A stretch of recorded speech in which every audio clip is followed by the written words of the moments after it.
favor, estejam à vontade. Glória a Deus.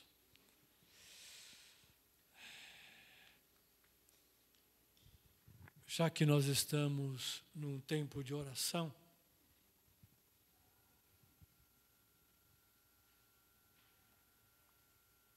eu gostaria de aproveitar e manter este mesmo nível, essa mesma disposição de coração e orar por aqueles que estão sendo infectados pela Covid novamente.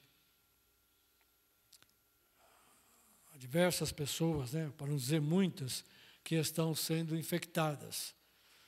E ainda que as consequências dessa infecção não sejam tão fortes, não se apresentem tão fortes como foi no princípio, aqui, mas isso está causando problemas, não somente de saúde, mas problemas na vivência da família, nos relacionamentos, na questão do trabalho, E aquele aspecto da facilidade da propagação, da contaminação, continua.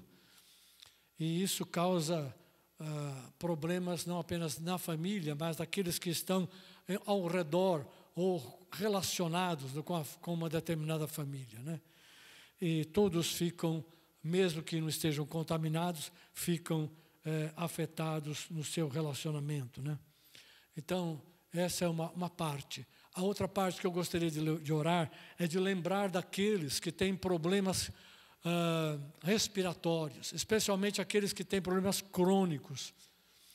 Nós sabemos, pelas pesquisas seguras, do registro de cartório no Brasil, morrem mais pessoas com problemas respiratórios e cardiológicos do que por causa da Covid.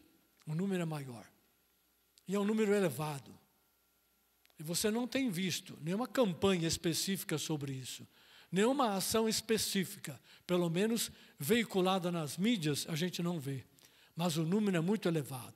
E nesse período agora de outono e inverno no Brasil, as condições climáticas favorecem vários aspectos que prejudicam as pessoas que têm um comprometimento na área respiratória. São os problemas de asma, de bronquite, de sinusite, as rinites e tantas outras ites, que estão aí afetando a população, em especial as crianças, e os adolescentes, e, por que não, também as mães das crianças, mães e os pais que ficam afetados e ficam prejudicados e podem prejudicar a família toda. Eu gostaria que nós lembrássemos deles. Para não esquecer também aqueles que têm problemas cardiológicos crônicos, que no período do inverno se ressentem mais, Parece que são mais afetados. Enfim, os especialistas podem explicar melhor isso, mas é um período difícil, E nós ainda estamos vivendo numa sociedade em que circulam muitos vírus. Há muitas fontes, de bactérias e que promovem as enfermidades. E as pessoas não têm o hábito, ou às vezes as próprias condições de manter uma vida saudável na questão da alimentação e dos seus hábitos. Com isso, elas enfraquecem, sua resistência física diminui. E quando diminui, elas ficam com as portas abertas para que as doenças tomem conta com mais facilidade. Esse é um contexto, é uma situação que não é de hoje, não é deste tempo, deste ano, mas com os vírus da gripe, os vírus da Covid, as coisas parece que se precipitaram e tornou tudo isso pior ainda, Para não falar de outras coisas, dengue e outras coisas mais. Enfim, vamos orar. Vamos orar para que o Senhor tenha misericórdia, daqueles que estão sendo afetados. Que o Senhor possa mover no coração de cada um, não é? Ok? Estão comigo? Vamos orar. Fique como você estiver, mas Vamos lembrar destas vidas. Querido Pai, em nome do Senhor Jesus Cristo, nós clamamos nesta hora por aqueles que têm sido infectados pela Covid. Às vezes não é a primeira vez, já é uma repetição, uma segunda, talvez uma terceira vez. Apesar das vacinas e dos cuidados, isso tem ocorrido. Pai, nós te clamamos, olha com misericórdia para aqueles que estão infectados, olha para aqueles que estão afetados por isso e são prejudicados no seu trabalho, nos seus relacionamentos familiares. Como a família tem sido afetada e influenciada negativamente, Senhor. Tomado prejuízo por conta desta Covid, desta forma, Senhor, que tem afetado o coração, a vida das pessoas. Nós te clamamos, Pai, em nome do Senhor Jesus Cristo. Concede a tua graça maior, concede misericórdia, concede que essas vidas sejam restauradas e não permaneçam com sequelas por causa da Covid, nem por qualquer outro motivo. Clamamos por aqueles que têm problemas respiratórios, aqueles que estão sendo tratados, mas não conseguiram alcançar uma resistência ou uma imunidade contra as doenças respiratórias, aqueles que têm um estado crônico nessas questões das doenças respiratórias, que o Senhor tenha misericórdia, guarde essas vidas livre do mal, Senhor, concede a tua bênção. Pai, também aqueles que têm problemas cardiológicos, que neste tempo do inverno ficam mais afetados, mais vulneráveis, que o Senhor olhe para eles com misericórdia e com graça, que eles possam ter o recurso de assistência médica necessário, os recursos que possam impedir que a doença progrida em seus corpos e que eles sejam afetados não apenas nos corpos, mas afetados na mente, sejam sobressaltados de ansiedade, de medo, de preocupação, de desespero por causa do quadro que estão vivendo. Tem misericórdia desses, Pai. Olha para o teu povo, olha para aqueles que estão secos e vazios, sem esperança, amedrontados, que têm medo até de ir a um hospital, a um pronto-socorro, porque acham que ali poderão ficar mais afetados e piores do que já estão. Tem misericórdia daqueles que estão sendo hospitalizados, estão sendo obrigados a ir para uma UTI, porque parece que estão indo para uma anticâmara da morte. A sociedade está, Senhor, tão vulnerável, tão marcada por esta pandemia. Tem misericórdia deste povo, meu Pai. Tem misericórdia, usa da tua graça, do teu amor. Revela este amor glorioso e gracioso que o Senhor tem para com o seu povo. Revela esse amor, Pai, a sua bondade em livrar da morte, em livrar de um mal maior, e que haja recursos suficientes para atender a população e cada vida, que os teus filhos possam confiar em Ti e possam encontrar no Senhor força, graça, alegria e confiança para caminhar a cada dia, em nome do Senhor Jesus Cristo. E todos digam amém, Jesus. Aleluia. Glória a Deus. Eu peço a vocês que continuem orando por aqueles que estão sendo infectados, por aqueles que têm uma saúde frágil e que uma vez infectados pela Covid, você não sabe o que pode acontecer, né? Como isso pode evoluir. Ore por essas pessoas, ore por aqueles que podem ser afetados pelo vírus da gripe, orem pelas crianças, orem pelas gestantes, orem pelos idosos. Não tem sido fácil, né, para todos. Ore pelos governantes, para que nessa questão da saúde sejam prontos, sejam sensíveis, né, e usem de todos os meios possíveis, em cada município, em cada cidade, para atender bem a sua população. É uma necessidade de mantermos a nossa oração e abençoando os nossos governantes. Amados, nesta manhã, eu quero aproveitar um pouco do tempo que ainda temos para ministrar sobre o terceiro item, terceiro ponto que eu coloquei aqui já há algumas semanas eu disse que a igreja do Senhor tem um chamado, uma vocação e uma missão. E eu já falei, tive a oportunidade, o Senhor nos deu a oportunidade de falar um pouco sobre o chamado e também sobre a vocação. E agora queremos falar um pouco mesmo, sobre missão. Então, meu assunto hoje é a igreja com uma missão.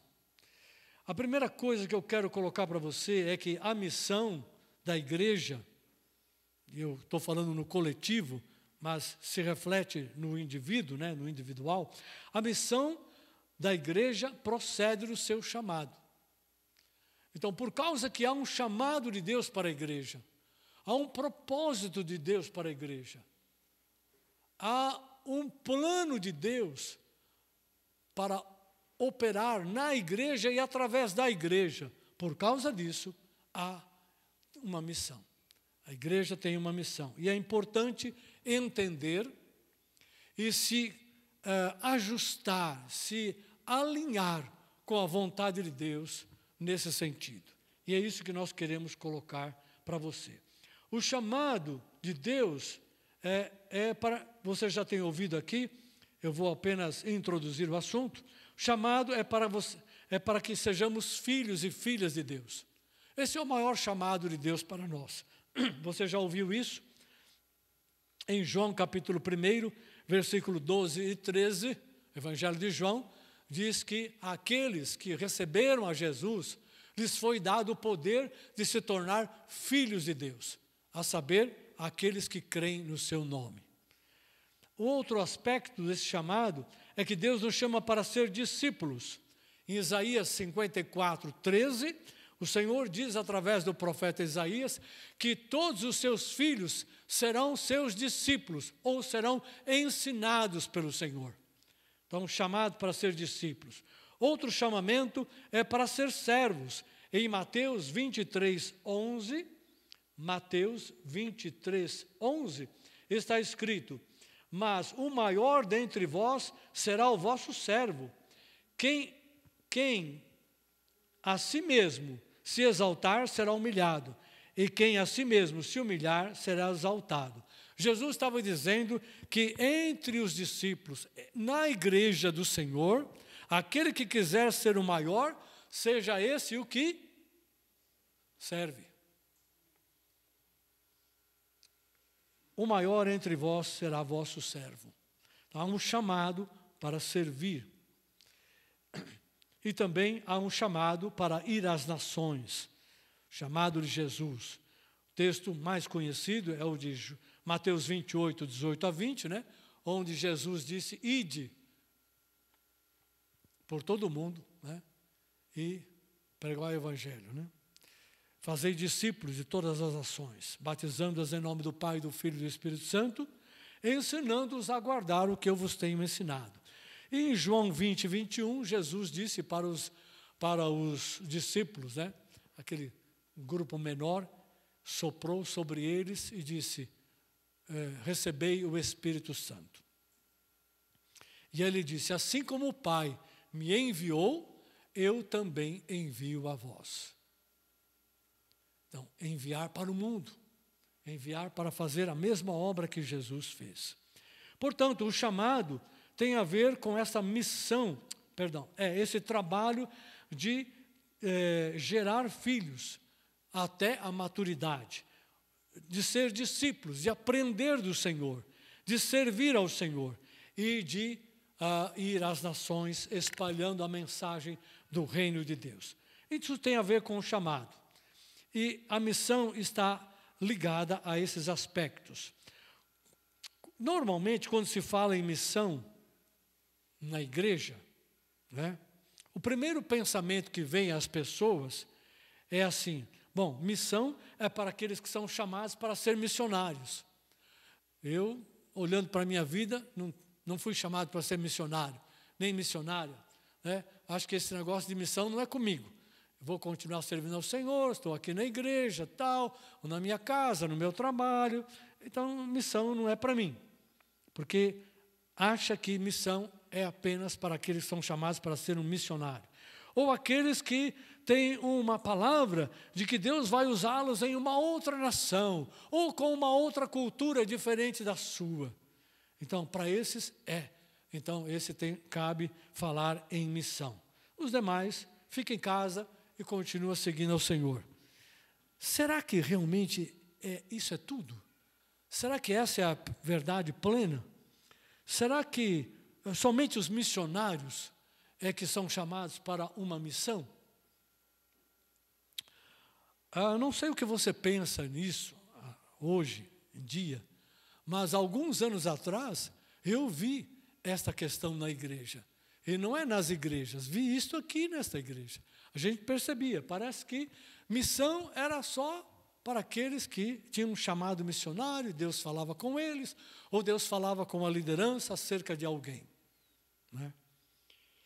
Então, vamos olhar para a palavra, porque a palavra é o melhor recurso, a melhor fonte que nós temos para esclarecer quem de fato é chamado para uma missão, já que nós temos falado que a igreja tem uma missão.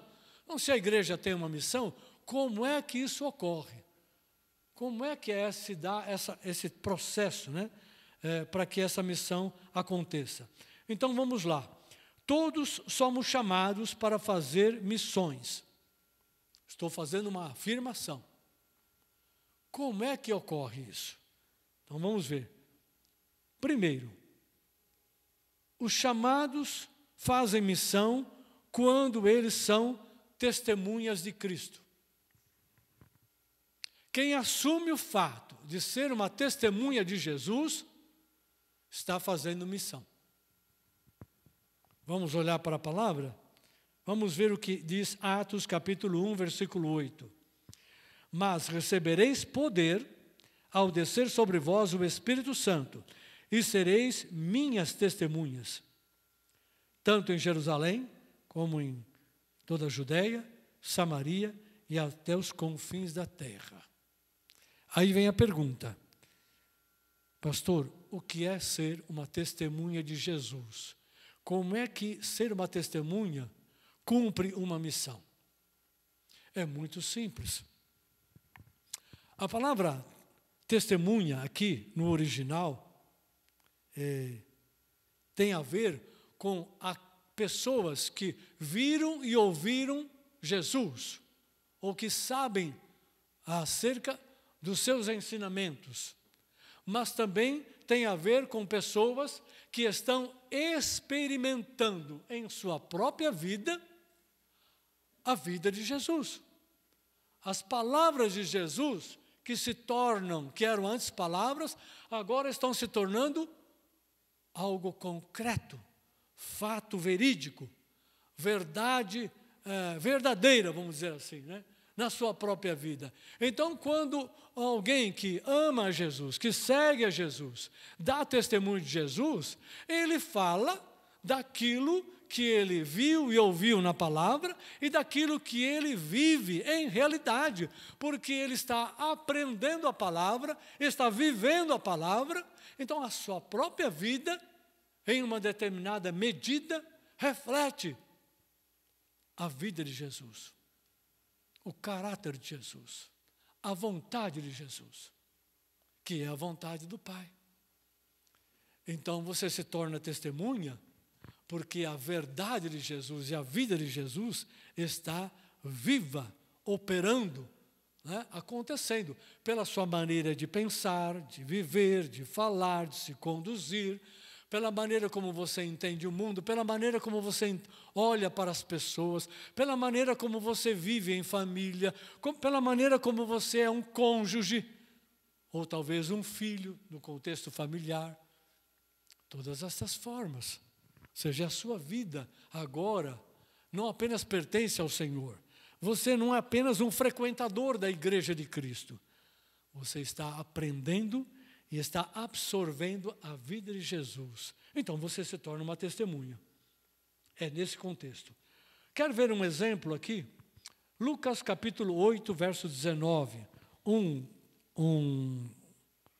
exemplo muito forte.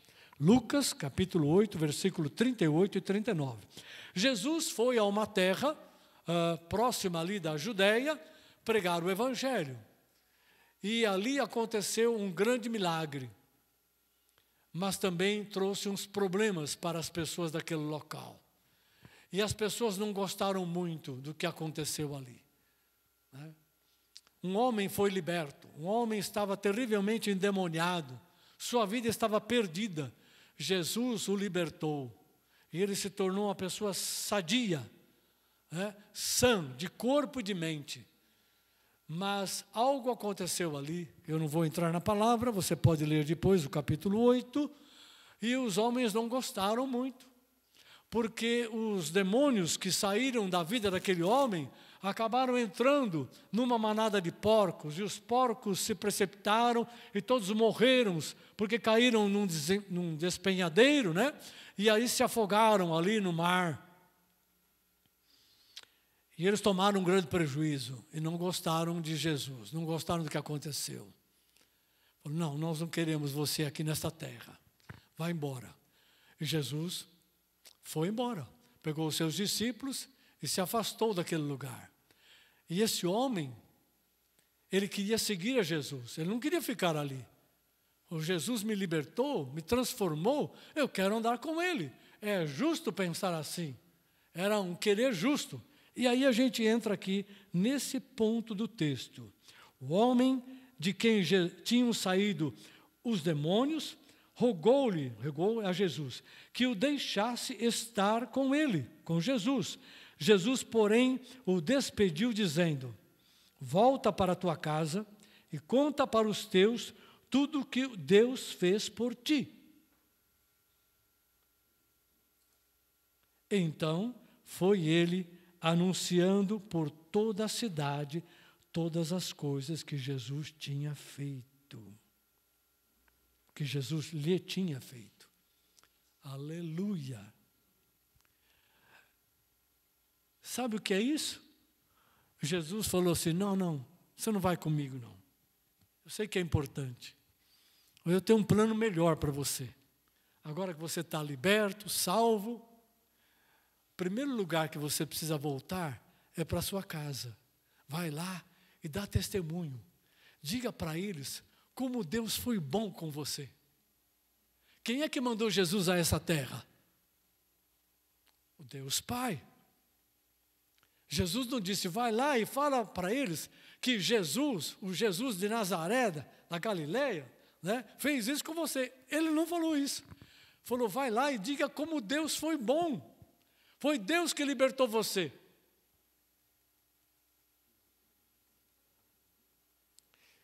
Deus deu glória, Jesus deu glória ao Pai, porque dele veio o poder, dele veio a missão. A missão de Jesus era a missão de Deus. Era isso que Deus queria fazer. E o Deus Filho falou, eu vou, e veio. Então ele falou para aquele homem, a primeira coisa que você precisa fazer é voltar para sua casa.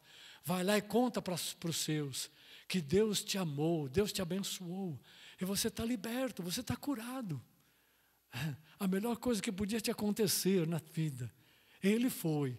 Mas se você pegar 2 ou 3 traduções ou versões da Bíblia, elas vão dizer, e a sequência do texto, que ele não apenas foi à sua casa, né, a casa dele, mas ele espalhou isso pela cidade em que ele morava. E não apenas por aquela cidade, ele foi por uma região chamada Decápolis, que era uma região mais a oeste, né, mais ao oriente da Palestina, né, ou da Judeia. Naquela região, Decápolis significa 10 cidades, uma região com 10 cidades. Cidades pequenas. E esse homem foi lá. Esse, nós podemos falar que foi o primeiro missionário de Jesus naquela região e naquele tempo. E o que Jesus falou para ele? Vai e conta o que Deus fez na tua vida. Percebe? Jesus, aquele homem, nós não temos nem o nome dele. Ele é um missionário anônimo. Ele viu o que Jesus fez ali. Ele ouviu Jesus. Ele conheceu o poder de Deus através de Jesus. ele foi salvo inteiramente, transformado completamente. Ele se tornou uma casa para a bênção de Deus. A casa de Deus agora era aquele homem naquele lugar. Ele era uma palavra viva, ambulante. Porque a palavra de Jesus, que Jesus deu para ele, agora reinava na vida dele. A autoridade de Jesus estava sobre ele. Por isso que o libertou. E agora tinha uma autoridade de Jesus que deu a ele a palavra, falou, vai e faz isso. Isso é missão, querido. Isso é missão. Vai e conta para eles. Vai e diga para eles como Deus te abençoou. Vai lá e conta para o teu vizinho. Vai lá e conta para o teu colega de escola.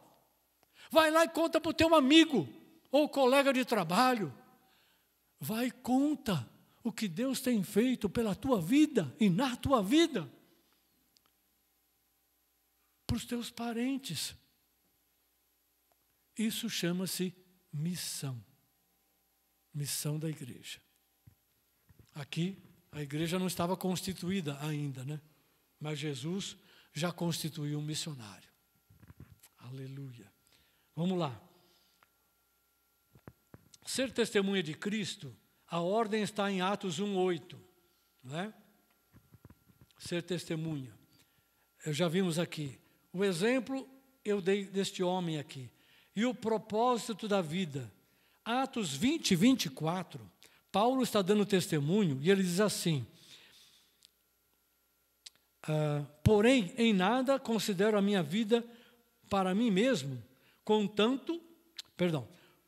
porém, em nada considero preciosa a minha vida para mim mesmo, contanto que eu complete a minha carreira e o ministério que recebi do Senhor Jesus para testemunhar do evangelho da graça de Deus.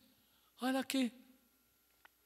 Paulo falou, a minha vida só tem valor, só é preciosa, realmente, mas não para mim mesmo. Ela é preciosa para Deus, porque Deus me deu uma carreira e um ministério. E ela só tem um valor realmente grande se eu completar a minha carreira e cumprir o ministério que eu recebi do Senhor Jesus para dar testemunho. Guarda essa palavra. Olha para esse texto de Atos 20:24. O grande apóstolo Paulo, o homem que foi alcançado de uma maneira extraordinária, que perseguia a igreja, que é considerado o maior apóstolo da igreja cristã, especialmente no Ocidente. O grande apóstolo Paulo, ele está dizendo aqui, eu recebi um ministério, e isso constitui uma carreira, uma jornada, e esse ministério constitui em dar testemunho do evangelho da graça de Deus. Dar testemunho. O apostolado de Paulo é dar testemunho do evangelho. Você vai dizer, mas não é só isso. Não, não é só isso. Como apóstolo, ele tinha outras funções. Mas ele junta tudo, ele resume isso, a vida dele, o trabalho dele, em dar testemunho do evangelho da graça. Ora, você e eu conhecemos o evangelho da graça. Será que nós não podemos dar testemunho desse evangelho para outras pessoas que não conhecem? Sim ou não? Não precisa responder para mim, responde para o Senhor. Então, há um propósito de vida. Ser testemunho de Cristo envolve um propósito de vida, ou uma razão de viver. Muito bem, não terminou ainda. Segundo ponto, missão é sinônimo de servir. Missão é sinônimo de servir. João capítulo 12, versículo 25 e 26, diz o seguinte. Se eu achar aqui o texto, na minha folha, diz o seguinte.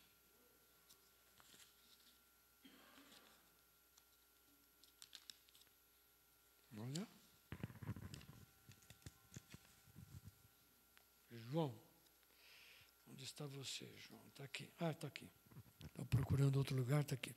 João 12, 25, 26. Quem ama a sua vida, perde-a, mas aquele que aborrece a sua vida neste mundo, preservá-la para a vida eterna. Se alguém me serve, siga-me, e onde eu estou, ali estará também o meu servo. E se alguém me servir, o Pai o honrará. Nós cumprimos a missão quando nós servimos a Cristo. Eu vou ler de novo, queridos. Se alguém me serve, siga-me. E eu posso dizer, se alguém segue a Jesus, deve servi-lo. E onde eu estou, Jesus falando, e ali estará também o meu servo. E se alguém me servir, o Pai o honrará. Então, servir ao Senhor é sinônimo de fazer missão. Agora vou te mostrar aqui dois aspectos importantes acerca do servir. Porque você pode falar, tá bom, então servir é fazer missão. Como é que eu sirvo a Cristo? Eu vou te colocar aqui duas ou três formas, simples de você servir a Jesus. Abra a sua Bíblia em Efésios capítulo 4, versículo 12. Efésios capítulo 4, verso 12. Os meus textos aqui já estão separadinhos. Efésios 4, 12. Paulo está falando a respeito dos 5 ministérios que Jesus deu à igreja, apóstolo, profeta, evangelistas, pastores e mestres. E que eles têm uma função na igreja. Cada um deles tem uma função na igreja. E o propósito, o trabalho desses 5 ministérios está aqui descrito no versículo 12. E ele diz assim, com vistas ou com o propósito de levar ao aperfeiçoamento dos santos para o desempenho do seu serviço, para a edificação do corpo de Cristo. Se você continuar a ler os versículos seguintes, vai compreender um pouco melhor o que esse versículo 12 está resumindo, sintetizando. Então aqui tem 3 coisas importantes. Primeiro, os 5 ministérios são importantes na igreja porque eles trabalham com o propósito de levar os santos, ou o povo da igreja, a um aperfeiçoamento. Que aperfeiçoamento é este? Tem a ver com levar à maturidade. Mas eles trabalham para que os cristãos de uma igreja local sejam qualificados, sejam equipados, sejam supridos. E supridos para quê? Para desempenhar o seu serviço na igreja para a edificação do corpo. Então, os 5 ministérios trabalham na igreja a fim de promover a qualificação, promover que cada crente, cada discípulo seja equipado com conhecimento, equipado com entendimento, equipado com dons espirituais, equipado com a prática de edificar a igreja, de trabalhar a sua vida com o sentido de ajudar a edificação do corpo, que é o que ele fala aqui, para a edificação do corpo. Então, cada cristão, numa igreja local, tem a responsabilidade, pela vontade de Deus, de edificar a igreja.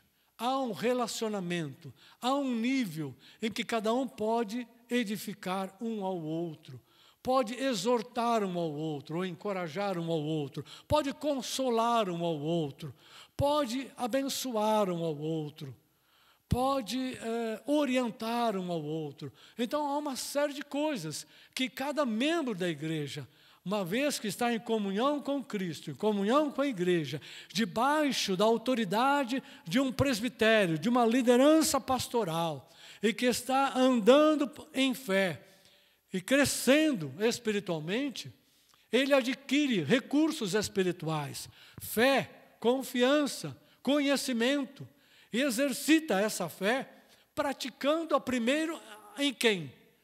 Nos seus irmãos, nas suas irmãs, ajudando o corpo a se fortalecer, a se firmar, a seguir em frente, a avançar na vontade de Deus, um cooperando com o outro. Isto chama-se missão. Por quê? Porque você está servindo a Jesus, servindo ao corpo de Cristo, no qual você faz parte. Simples dessa forma. Isso é missão. Cada vez que você está abençoando o seu irmão e a sua irmã no corpo de Cristo, especialmente o da igreja onde você está, mas pode fazer isso com outras congregações, né? Ou em relação a outras congregações. Nós oramos pela igreja local, mas nós oramos também pela igreja toda que está na cidade. Nós não somos a única igreja na cidade. Somos parte. Por isso eu chamo isto de congregação. Não somente eu, né? Mas é para qualificar, para explicar. Somos uma congregação. A igreja na cidade é uma só, composta de muitas congregações. E cada uma tem uma obra. Está realizando uma obra. Então, nós participamos desta obra quando nós estamos abençoando, ajudando uns aos outros. Isto é missão. Mas há um outro aspecto da missão, que vai além de servir o corpo. É servir ao mundo, ou servir ao próximo. E aqui eu quero ler 2 textos que estão em Tito. Carta de Paulo a Tito, no capítulo 2, verso 14. Os 2 textos estão em Tito. Tito é lá no finalzinho do Novo Testamento, né? Depois de Timóteo. Tito, capítulo 2, versículo 14, diz assim. Ele está falando a respeito da obra de Jesus, né, Paulo? O qual a si mesmo se deu por nós, a fim de remir-nos, ou de nos resgatar de toda iniquidade, e purificar para si mesmo um povo exclusivamente seu, zeloso de boas obras. Então, Paulo está explicando, olha, Jesus se entregou por nós, se entregou por todos nós, para que Ele pudesse nos resgatar do pecado, da iniquidade, e nos purificar, e desta forma tornar para si mesmo, ou constituir para si mesmo, um povo exclusivamente dele. Diga comigo, eu sou parte do povo exclusivo de Jesus. Eu sou de Jesus. Ele me chamou para Ele mesmo e para servir a sua vontade. Amém. Que assim seja.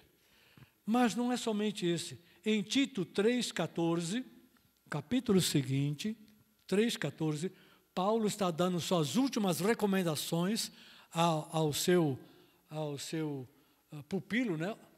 Ao seu discípulo, Tito, que era líder ali, e ele diz, agora, quanto aos nossos, se referindo aos cristãos, quanto àqueles que são nossos, né, cristãos, que aprendam também a distinguir-se nas boas obras, em favor dos necessitados, para não se tornarem infrutíferos.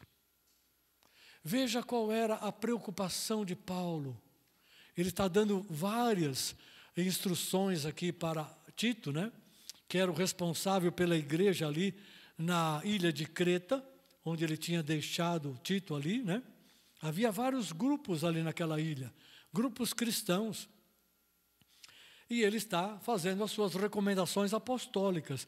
E aqui ele diz, olha, recomenda àqueles que agora já se converteram a Jesus, que eles aprendam a se distinguir, ou seja, que eles se destaquem no meio da sociedade onde estão vivendo, pela prática de boas obras.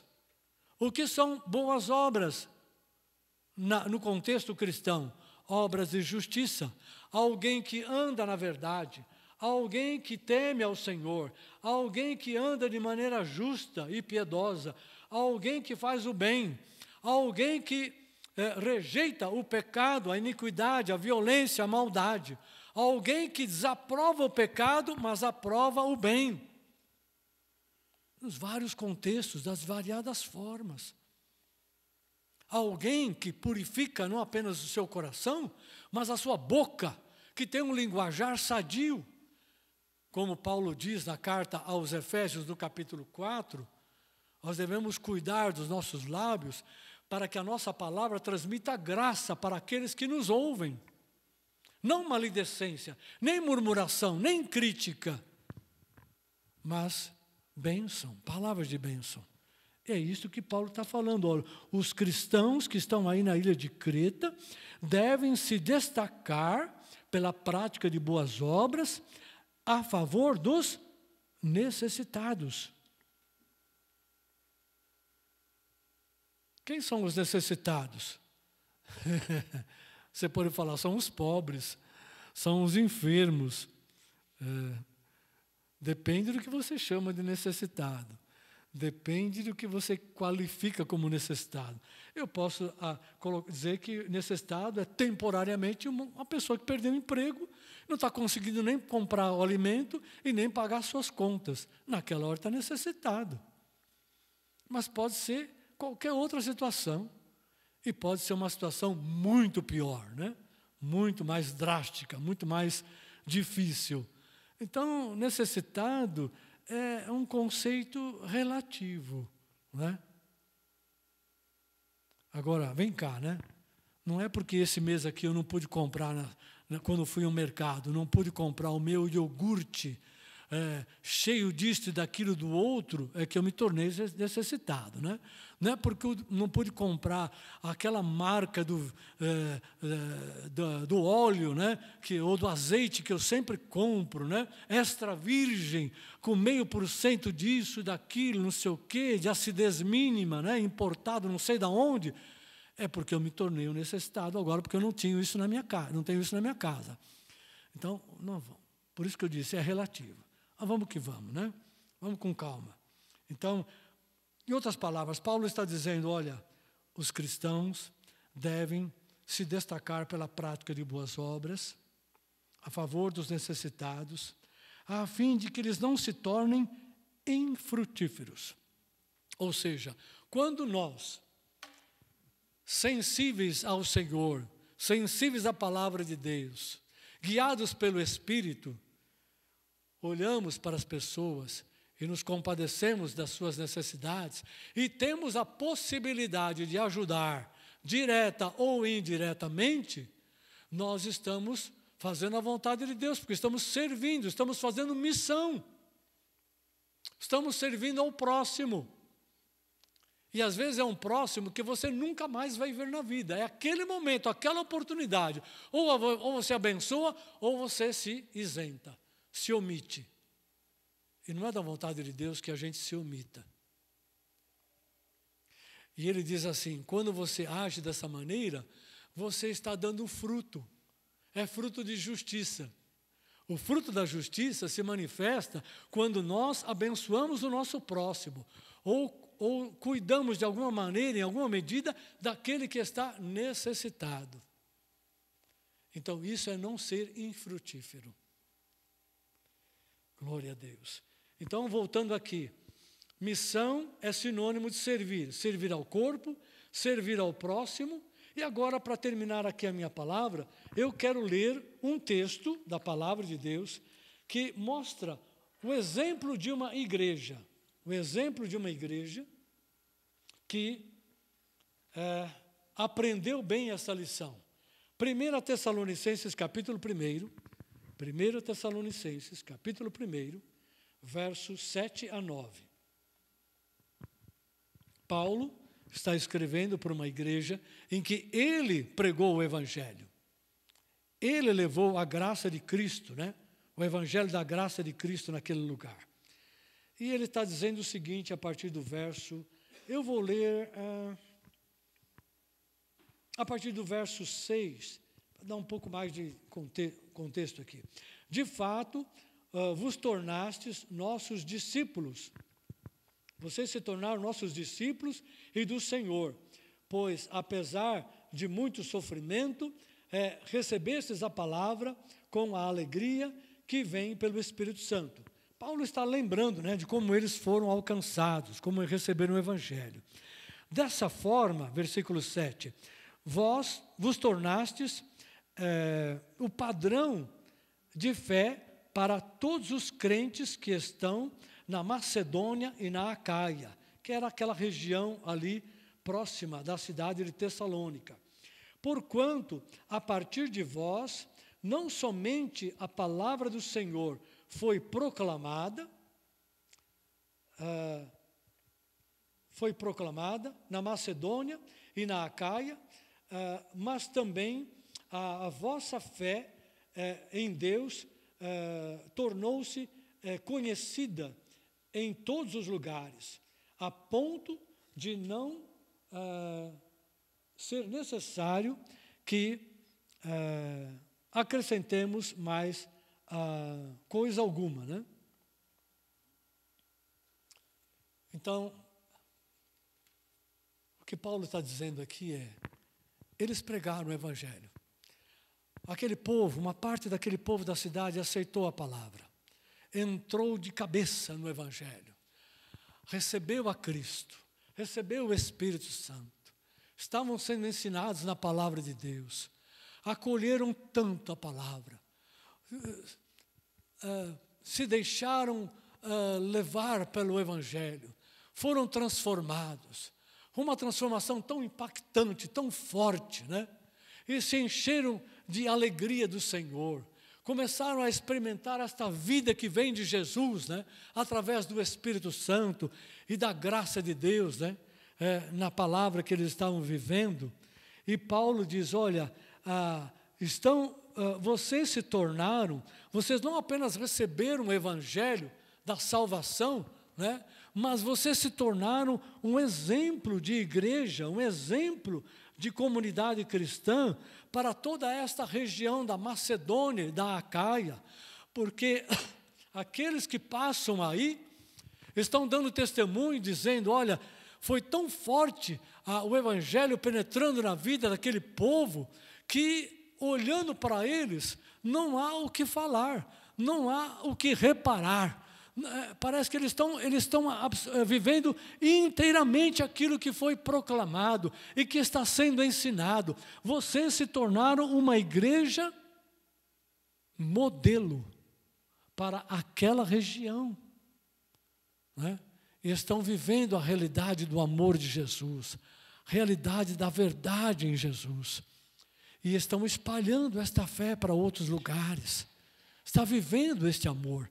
Se você ler, e eu peço que você na sua casa leia o primeiro capítulo todo aqui, de 1 Tessalonicenses, para ver o testemunho. Não lê só o primeiro, não, lê a carta toda. São 5 capítulos, você lê isso rapidinho. É impressionante o testemunho que Paulo dá dessa igreja em Tessalônica, dessa comunidade que se formou ali. De como eles receberam, como estavam crescendo na fé. E rapidamente se tornaram modelo de referência para a região, é uma região grande ali, da Macedônia, que pertence à Grécia, e a Acaia, que é uma região mais a oriente da Grécia, naquela época. Isto é fazer missão. Davam testemunho, levavam a palavra, compartilhavam das necessidades com as pessoas, para que, de uma maneira ou de outra, o amor do Pai, que esteve declarado e manifestado em Jesus, agora chegou à igreja. E a igreja tinha lá a responsabilidade de manifestar esse amor, que vem pelo Espírito em nossos corações, e que se manifesta no testemunho da fé, em levar a palavra, em levar a salvação, mas também em compartilhar das necessidades que aquelas pessoas estavam enfrentando. E dessa maneira, o amor de Jesus impactava as pessoas. Não era só a palavra, não era só um folheto evangélico, não era só uma oração. Eles sentiam um amor que queria comunicar a vida de Jesus para aquelas pessoas. E se havia ali uma necessidade, eles compartilhavam daquela necessidade, né? Ou estavam ali para ajudar. Queridos, será que nós não podemos olhar para essa igreja de Tessalônica e copiar o seu exemplo, copiar as suas práticas? Por isso que eu estou recomendando que você leia, não apenas o primeiro capítulo, mas leia a carta toda, né, para entender o que se passava ali. Amados, o mundo que nos rodeia, está esperando a manifestação dos filhos de Deus. Está esperando ouvir de quem eles vão ouvir que há um caminho, uma verdade e uma vida verdadeira. Eles estão esperando saber qual é o caminho que vai trazer cura, libertação do cativeiro que eles têm. Quem vai dar a eles uma esperança confiável, que não seja de políticos, governantes e influenciadores digitais, mas alguém que tem autoridade para dizer: confia em mim e você receberá a esperança da vida eterna. Confia em Jesus. Esse mim que eu falei é Jesus, né? É o único. Há uma sociedade tão carente da graça, da misericórdia, da bondade, do amor, da fé, que eu e você já temos e que nós estamos cultivando e fazendo crescer. Essa é a nossa responsabilidade. Então nós temos o que compartilhar, nós temos o que dar, nós temos o que servir, nós temos elementos com que fazer missão da igreja. Aleluia. Com isto eu vou parar aqui.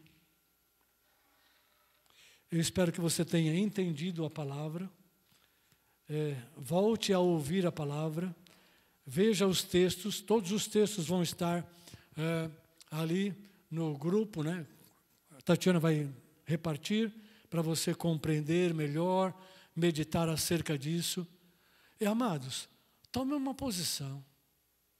Não é possível a gente ouvir a palavra, receber o testemunho daquela época, receber o testemunho da própria palavra quanto à igreja, uma igreja formal, né? Formalizada, fortalecida, formada, né? Não é possível a gente ver isso e não fazer nada. Dizer, não é comigo, é com outros, eu não sou chamado. Não é comigo que Deus está falando. Se você é de Jesus, está em Jesus, vive a vida de Jesus, está na igreja, vive a vida do corpo, este negócio é para você. Você é chamado, você tem uma vocação, mas você também tem uma missão. E o Espírito Santo e os líderes da igreja podem perfeitamente te ajudar no dia a dia e te conduzir para que você cresça em tudo, a fim de que a sua vida, Deus pegue a sua vida e destaque a sua vida. Ele mostre a sua vida, revele a sua vida como alguém que ama o próximo, que faz boas obras, que tem o amor de Jesus no coração e está pronto a abençoar o seu próximo. Aleluia. O Pai quer revelar os seus filhinhos ao mundo. Jesus quer que aqueles que o seguem também o sirva. E aonde ele estiver, ali esteja o servo do Senhor para fazer a vontade de Jesus. Quando você se deparar com uma situação, pergunte para você mesmo, o que é que Jesus faria nesse contexto? O que Jesus faria nesta hora? O que Jesus faria se ele ouvisse o que eu ouvi hoje? Sirva a Jesus. Faça missões. Amém? Fique de pé, nós vamos orar para encerrar.